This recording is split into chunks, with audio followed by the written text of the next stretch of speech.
Assalamualaikum warahmatullahi wabarakatuh. Sebelumnya perkenalkan, nama saya Muhammad Naufal Widiatmoko dengan NIM awalan 23, akhiran 125.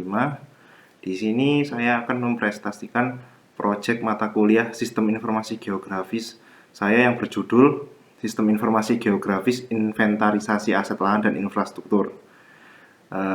Jadi langsung saja. Oke, jadi pertama kita pergi ke PG admin dulu untuk melihat datasetnya. Nah, di sini ada nama, kategori, deskripsi, warna, dan geometri. Nama ini berfungsi untuk menamai data yang ada, misalnya kantor pertanahan, puskesmas pembantu, rumah sakit.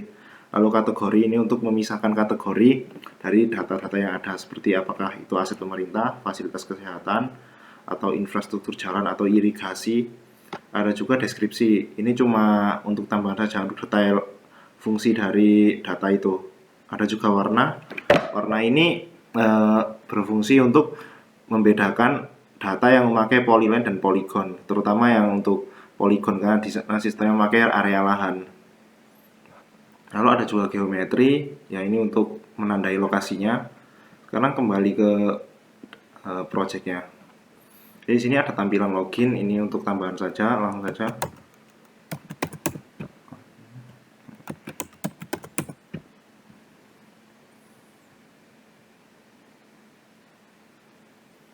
Nah, untuk datanya itu seperti ini.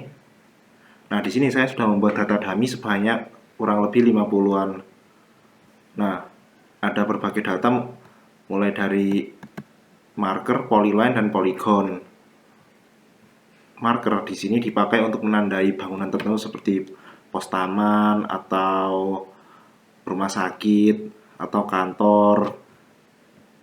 Untuk polyline di sini dipakai untuk menandai seperti jalan, irigasi atau juga jalur saluran air PDAM.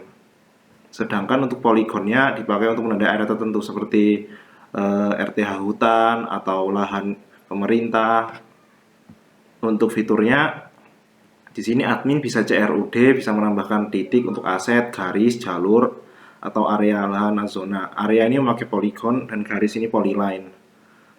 Untuk mengedit tinggal klik saja datanya, nanti di sini langsung bisa kita edit, bisa kita atur warnanya juga. Nah, atau juga bisa langsung dari sini. Fitur listnya ini untuk mengedit bagian spesifik. Misalnya mengedit kantor BPN Sidoarjo atau RSUD Bangkalan seperti ini. Ada juga fitur khusus untuk menampilkan selective overlay. Jadi selective overlay itu kita menampilkan data yang ada di lahan tertentu saja. Misal di sini kita pilih kawasan kampus UTM Madura.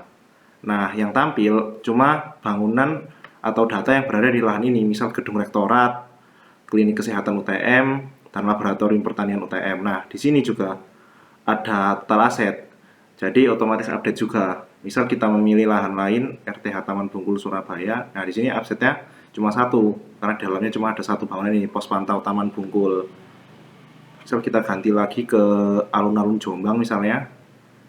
Datanya juga cuma satu, cuma ada pos polisi alun-alun. Nah, kalau total aset itu ada 62 data dummy-nya ada 62.